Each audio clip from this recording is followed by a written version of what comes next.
নমস্কার সবাইরে, শুভ দীপাবলি, অনেক অনেক শুভেচ্ছা ও ভালোবাসা। তো দীপাবলির সব কিছু আমি একটু একটু ভিডিও হয়ে রাখছি, কারণ সব কিছু তো ভিডিও দিতে পারতাম না শর্টসের মধ্যে। হয়তো আমার মেয়ে কী করে, আর এদিকে আমরা সন্ধ্যার লাগি প্রস্তুতি শুরু করে দিছি, কারণ সন্ধ্যা হইতে আর বেশি দেরি নেই।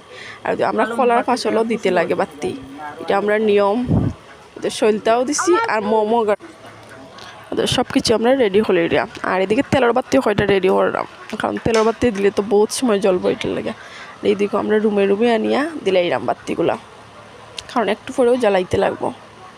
সন্ধ্যা হওয়ার বেশি বাকি নেই। আর এই দেখো আমরা বাড়ি জ্বালাই লিয়েছি সব লাইট, আর খুব আলোয় আলোকিত লাগে। আমার শ্বশুর এইদিকে ইয়ে লইয়া গেছে কি নৌকা লইয়া, আর এইদিকে মোমবাতি বোম চালানো শুরু হয়ে গেছে সব দিকে। হয়তো সবাই খুব এনজয় করলাম। আর এইদিকে যখন আকাশ বাতি ছাড়া হয়ে যায়, তারপর আমরা একটু সাজিয়ে গেলাম আমরা প্যান্ডেলও। আর এইদিকে একটু ভিডিও করিলাম।